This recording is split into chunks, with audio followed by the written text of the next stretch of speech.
Hello friends, प्रारंभ class में आपका वेलकम है। आज हम पढ़ने जा रहे हैं बहुत ही इंटरेस्टिंग टॉपिक, या इसी को हम कहते हैं खूनी रिश्ते। खून के रिश्ते पढ़ने जा रहे हैं, अर्थात रक्त संबंध या इसे कहते हैं ब्लड रिलेशन, जो कि परीक्षाओं में आपके यही रिश्तेदार एक नंबर दिलाते हैं। आपके रिश्तेदार परीक्षाओं में एक नंबर दिलाते हैं। अर्थात हम ब्लड रिलेशन पढ़ेंगे। बहुत ही इंटरेस्टिंग टॉपिक होने वाला है। आप विश्वास मानिए, टॉपिक बहुत ही इंटरेस्टिंग है, क्योंकि इसको मुझे बहुत ही इंटरेस्ट आता है इसको पढ़ने में। तो मैं ऐसे पढ़ाऊंगा कि आपको इस टॉपिक से बहुत ही इंटरेस्ट मिलेगा। बस आप केवल अंत तक बने रहिए। तो आप अगर अंत तक आप बने रहेंगे तो यही ब्लड रिलेशन या यही आपके रिश्तेदार आपको परीक्षाओं में एक अंक जरूर दिलवाएंगे। तो शुरू करते हैं। देखिए, इस ब्लड रिलेशन में क्वेश्चन क्या पढ़ने होता है कि जैसे आप मेरे मामा के भाई के बहन के एकलौते लड़के हैं, तो हमारा आपका क्या संबंध है। इस प्रकार क्वेश्चन आते हैं। यह क्वेश्चन आता है कि एक व्यक्ति एक फोटोग्राफ की तरफ इशारा करते हुए पूछता है, ये मेरी माँ के एकलौते बहन के पिताजी का लड़का है, तो मेरा उसका क्या संबंध है। दो प्रकार के परीक्षण होते हैं। दूसरा आपका पढ़ना है पहेली परीक्षण। तो दो प्रकार के टॉपिक को हम इसमें पढ़ेंगे। बस आप हमारे साथ अंत तक बढ़े, एकदम आप जानिए कि आप आज के बाद आपको रक्त संबंध पढ़ने की आवश्यकता नहीं पड़ेगी। आज ही आपको ये इतना इंटरेस्टिंग बना दूंगा, आपको बना दूंगा कि आप कभी भी रक्त संबंध से आने वाला कोई भी क्वेश्चन आपसे गलत नहीं होगा। बस हमारे साथ बने रहिए और कुछ इससे इंपॉर्टेंट है उसको देखिए। इसमें है क्या कि इसे आप इसको जानते होंगे कि जैसे आपके पिताजी के बहन का लड़का आपको क्या लगेगा, तो कहोगे हमारा फफेरा भाई है। आपके मामा का लड़का क्या है, तो भी हमारा मेरा भाई है। चाचा का लड़का चचेरा भाई, चाचा की बिटिया चचेरी बहन। मौसा का लड़का हमारी मौसेरा भाई। भाभी की बहन बहुत ही इंटरेस्टिंग चीज है। इस पे पूरा भोजपुरी गाना बन जो है सारी लगती है। ठीक, तो इसी प्रकार के कुछ रिश्ते हैं। इन रिश्तों को आप जानते हैं, इनको बताने की आवश्यकता नहीं है, क्योंकि रिश्ते ये हमारे खून से जुड़े हुए रिश्ते होते हैं और इसी पे आधारित क्या होता है प्रश्न आता है। बस इसमें हमें चार चीजों को ध्यान देना है। पहला क्या है, बहुत इंपॉर्टेंट मैं बताने चला हूं, यदि कोई पुरुष है तो उसके लिए हमें क्या लगाना है, त्रिभुज। ये हमें डिनोट करते हैं किसी पुरुष के लिए। दूसरा हमें क्या पढ़ना है, लगाएंगे हम, यदि महिला है तो उसके लिए हम बनाएंगे उसके लिए हम लोग क्या बनाएंगे, गोला बनाएंगे। ये हम बता रहे हैं। इसको आप अपने तरफ से कुछ भी बना सकते हैं। आप इसको प्लस कर सकते हैं, पुरुष के लिए प्लस दिखा सकते हैं, महिला के लिए माइनस। ये आपके जो ये ऊपर डिपेंड करता है आप क्या डिनोट करते हैं, आपके दिमाग में क्या समझ में आता है। तो मैं पुरुष के लिए क्या त्रिभुज और महिला के लिए क्या गोले का प्रयोग करता हूं। तो इसके बाद इसमें कुछ और सवाल है कि यदि ये ऊपर वाला, यदि ऊपर की लाइन है तो ये हमको बताती है कि एक पीढ़ी ऊपर, ये हमें बताएगी एक पीढ़ी ऊपर। कोई भी जो सदस्य है हमारे हमसे क्या है, एक पीढ़ी ऊपर है। अब एक पीढ़ी ऊपर कौन होता है, जैसे हमारे माता पिता हो गए, दादा हो गए, दादी हो गए, इसके बाद बाबा हो गए, जो ये सब क्या होते हैं, चाचा हो गए, चाची हो गई, ये हमारे क्या होते हैं, एक पीढ़ी ऊपर होते हैं। तो इनको हम इस प्रकार का तीर लगाएंगे। दूसरा हमारा चिन्ह है, अगर तीर नीचे लगाएंगे तो इसका मतलब क्या होता है कि हमारे एक पीढ़ी नीचे, अर्थात इसके लिए डिनोट किया जाता है एक पीढ़ी नीचे। अभी आपको समझ में आ जाएगा, बस आप इसी को ध्यान दीजिए कि इसका मतलब हुआ एक पीढ़ी ऊपर, इसका मतलब क्या हुआ एक पीढ़ी नीचे। अच्छा, एक और होता है, अगर ऐसी लाइन खींची गई है इसका मतलब होता है समान पीढ़ी। क्या होता है, इसकी मतलब होता है समान पीढ़ी। ठीक, जैसे समान पीढ़ी में कौन आएंगे, समान पीढ़ी में हमारे भाई आ गए, बहन आ गई। ठीक, भाई बहन, चचेरी भाई, ममेरी बहन, मेरा भाई, ये आ जाएंगे। इसके बाद जो नीचे है, इसका हमने बताया जो एक पीढ़ी नीचे है, अर्थात आपका बेटा, आपकी बेटी, आपके भाई की बेटी, आपके बहन की बेटा बेटी, ये नीचे आते हैं। फिर एक इसमें हमें और समझना है, ये बराबर को हम डिनोट करते हैं विवाहित पुरुष या महिला। इसके लिए आप प्लस भी लगा सकते हैं, लेकिन मैं प्रयोग करूंगा ये जो है, ये त्रिभुज के लिए क्या प्रयोग करेंगे, पुरुष। हम गोला बनाएंगे क्योंकि कभी कभी किसी क्वेश्चन में ये नहीं दिया रहता कि कौन पुरुष है कौन, मान लीजिए किसी में नाम दे दिया गया तो नाम से हम क्या मतलब जान सकते हैं, लेकिन कुछ नाम ऐसे होते हैं जिससे हमें नहीं जान सकते हैं कि ये लड़की है कि लड़का है। जैसे अनुपम हो गया, संजू हो गया, गुरप्रीत सिंह हो गया, गुरप्रीत कौर हो गया। तो कुछ नाम ऐसे होते हैं जो जिनका नाम पुरुषों में रखा जाता है और महिलाओं में रखा जाता है। तो यदि नाम दिया गया है तो उसे हम डिनोट कर सकते हैं कि कौन अगर पुरुष है कि महिला। लेकिन यदि नाम नहीं दिया गया, उसके स्थान पर कुछ दिया गया, शब्द दिया गया, ABCD कुछ दिया गया, तो उसके स्थान पर हमें अपने आप को याद करने के लिए कि कौन महिला है कौन पुरुष है, इसके लिए हम पुरुष के लिए मैं बता रहा हूं, अपना प्रयोग करो। आप कुछ भी, आप प्लस का प्रयोग कर सकते हैं या आप इसका प्रयोग कर सकते हैं, दो जो दिया गया होता है जीव विज्ञान का नियम, इसको आप प्रयोग कर सकते हैं, जो भी आपको अच्छा लगे प्रयोग करें। लेकिन मैं पुरुष के लिए क्या प्रयोग करूंगा, त्रिभुज का, और महिला के लिए गोले का।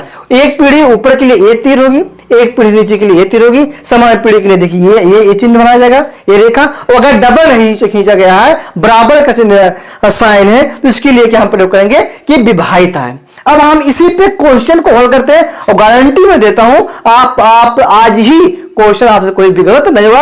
आज अगर सीख लेते हैं तो आने वाले समय में कोई भी क्वेश्चन इस प्रकार का आप गलत नहीं होगा। बहुत लंबी क्लास नहीं होगी, लेकिन जितनी भी 2-3 क्वेश्चन मैं आपको आज इसमें साझा करूंगा या आपको समझाऊंगा, हम सवाल लगाते कैसे। देखिए बी की माता ए हो, बी की माता ए हो, ए का बेटा सी है, ई का भाई डी है और ई और डी की मां बी है, बी की बेटी ई है, तो डी की दादी कौन है। अब देखिए क्वेश्चन, ऐसे प्रकार के क्वेश्चन आपको परीक्षाओं में मिलते हैं। अब इसी वृक्ष को देखिए, इन्हीं का प्रयोग करके अभी मैं इसको एक वृक्ष बनाऊंगा। किसका वृक्ष, पीढ़ियों का वृक्ष बनाऊंगा या पीढ़ियों के संबंधों का वृक्ष बनाऊंगा और उनके बीच जो है मैं खून रिश्ते बताऊंगा कि कौन इसका खून रिश्ता है, दादी कौन। देखिए आप ध्यानपूर्वक देखिए क्या मैं क्या करता हूं। देखिए बी की माता ए है, बी क्या है, बी की ये बी है और इसकी माता देखिए, माता हमने क्या किया, ऊपरी पीढ़ी है। अब माता ए है, अब हमने कहा क्योंकि माता है तो महिला होगी, तो महिला के लिए हमने गोला बना दिया। ठीक, अब फिर है ए का बेटा सी है, इसका कोई बेटा है और ये सी है। ठीक, अब ये बेटा है तो बेटे के लिए हमने क्या बनाया था, त्रिभुज बना देंगे। अब बेटा है तो नीची पीढ़ी आ गई, ये पीढ़ी ऊपर हो गई। ठीक, फिर है ई का भाई डी है, देखिए इसमें ना ई है ना डी, इसको हम अभी आगे देखते हैं। फिर है ई और डी की मां बी है, माने ये मां है, ई और डी की मां, अर्थात यहां नीचे कोई ई है और कोई यहां पे डी है और उसकी मां क्या है, बी है। देखो ई और डी की मां बी है। अब यहां आते हैं, ई का भाई डी है, तो ई का भाई अर्थात ई का भाई डी भाई हो गया। फिर बी की बेटी ई है, बी की जो बेटी है ई है। अब कह रहा है तो डी की दादी कौन है। अब देखिए पीढ़ी बन गया, ये देखिए इसका क्या हो गया। अब इसमें हमें संबंध माना है कि संबंध बनेगा क्या, देखिए समझिए ये समान हो गया। अब ये दोनों क्या हो गया, अगर देखा जाए तो देखिए ये दोनों भाई, ये समान पीढ़ी आ रही है, ये भाई बहन हो गए। ठीक ना, ये भी भाई बहन हो गए। अब कह रहा है ये की डी की दादी कौन है, तो दादी कौन हो जाएगी, ये इसकी मां, तो दादी कौन हो जाएगी, ए। अर्थात हमारा ऑप्शन कौन सही है, बी।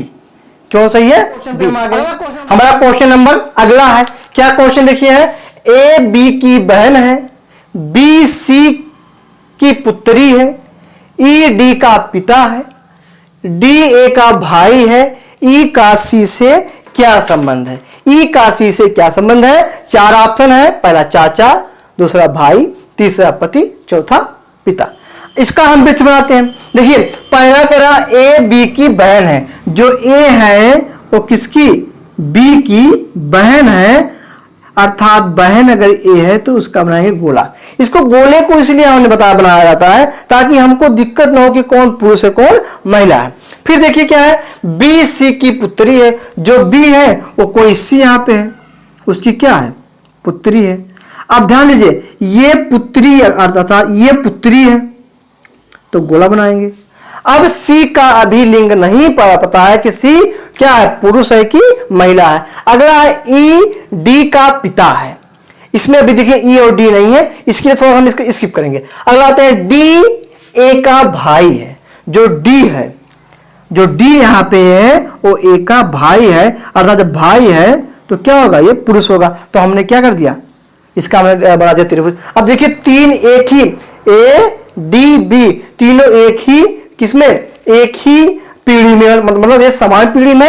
अब ये सी की पुत्री बी है और इसकी पुत्री ए बी है और इसका पुत्र डी है, लेकिन सी क्या है, पुरुष है कि महिला है, ये अभी नहीं पता। ये हम फिर चलते हैं, ई डी का पिता है, जो ई है ठीक, और डी का क्या है, पिता है, अर्थात ये भी पिता माने पुरुष हो गया। अब देखिए दोनों में, अब ये जब ये पिता है और तीनों एक ही पीढ़ी में है तो ये महिला हो गई। अब दोनों महिला हो गई, बीच में हम क्या लगा देंगे, बराबर के चिन्ह लगा देंगे, क्योंकि ये भी क्या नाम, भाई बहन बहन, और यहाँ क्या, ये इसकी पुत्री है। अब पूछ क्या रहा है, पूछ रहा ई का सी से क्या संबंध है। देखिए क्या संबंध है, अगर बराबर हमने कहा कि विवाहित पुरुष महिला तो क्या होगा, पत्नी है, नहीं तो क्या हो जाएगा, पति हो जाएगा। क्या हो जाएगा, पति हो जाएगा। ई का सी, ई जो सी की क्या है, पत्नी है। अगला प्रश्न हम देखते हैं, क्वेश्चन आपके सामने क्या है, दीपक रवि का भाई है, रीना अतुल की बहन है, रवि रीना का बेटा है, बताएं कि दीपक का रीना से क्या संबंध है। अब देखिए इसमें देखेंगे आप लोग तो इसमें नाम दिया गया है, तो आप अगर चाहें तो इसका प्रयोग आप नहीं कर सकते हैं, क्योंकि इसमें सीधे नाम दिया गया है कि दीपक है, रीना है, अतुल है, ठीक। तो अब देखिए अगर नाम नहीं दिया होता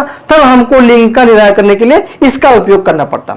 अच्छा अब हम पहले करते हैं, दीपक रवि का भाई है, तो दोनों पुरुष है, एक तरफ दीपक है, कह रहा दीपक और किसका, रवि का भाई है। तो अगर दीपक है रवि दोनों भाई हैं तो एक क्या, ये समान पीढ़ी में हो गए। अच्छा अगला क्या है, रीना अतुल की बहन है। देखिए इसको मैं थोड़ा स्किप करूंगा, स्किप इसलिए किया जाता है क्योंकि इसमें ना तो रीना है ना तो अतुल है, तो इसके लिए हम अगला खंड लेते हैं। अगला खंड क्या है, रवि रीना का बेटा, जो रवि है वो रीना का बेटा है, किसका, रीना का बेटा है। अच्छा अब फिर देखिए आगे, रीना अतुल की बहन है, जो रीना है, रीना का एक भाई है, उसका नाम क्या है, अतुल है, ठीक, उसका नाम क्या है, अतुल है। रीना अतुल की बहन है। अब पूछ क्या रहा है कि बताएं कि दीपक का रीना से क्या संबंध है, बताइए। चार ऑप्शन है, बेटा, भाई, भतीजा, पिता। आप देख रहे हैं कि क्या है, ये नीची पीढ़ी है, ये हमारी ऊपर पीढ़ी है, तो रीना का जब बेटा रवि है तो रीना का बेटा क्या हो जाएगा, दीपक हो जाएगा, अर्थात उत्तर क्या हो जाएगा, बेटा हो जाएगा। अगला क्वेश्चन में एक क्वेश्चन इसी को और देखते हैं, अभी आप पूर्ण रूप से कंफर्म हो जाएंगे कि कोई इस प्रकार का प्रश्न। क्वेश्चन देखिए क्या है कि इसमें भी नाम लिखा गया है, अर्थात इसमें भी हमें जो है लिंग का निर्धारण करने में दिक्कत नहीं होगी। क्या है, कमलेश अनिल का भाई है, ठीक, सुंदरी मदन की बहन है। इसको आप खुद करने का प्रयास करिए आप लोग। और अनिल सुंदरी का पुत्र है, राजेश सुंदरी का पति है, तो कमलेश का सुंदरी से क्या संबंध है। चार ऑप्शन है, पहला है भतीजा, बी है पुत्र, सी है भांजा और डी है पोता। चलिए हम लोग इसका वृक्ष बनाते हैं।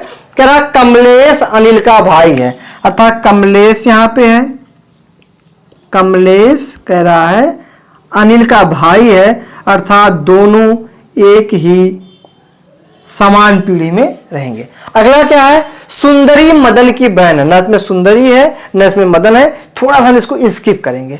अगला अनिल सुंदरी का पुत्र, जो ये अनिल है ये पुत्र किसका है, सुंदरी का, अर्थात अगर सुंदरी का पुत्र है तो चाहे आप इसको क्या गोला कर सकते हो। अब फिर क्या रहा है, अब फिर आइए, सुंदरी मदन की बहन जो सुंदरी है, इसका कोई एक भाई है जिसका नाम क्या है, मदन है, सभी समान पीढ़ी हो गई। फिर देखिए इसके बाद राजेश सुंदरी का पति है, अर्थात यहां कोई राजेश है रहेगा, और पति के लिए हमने क्या बताया, देखिए पति के लिए लगा देंगे हम बराबर, पति है। अब पूछ क्या रहा है, तो कमलेश का सुंदरी से क्या संबंध है।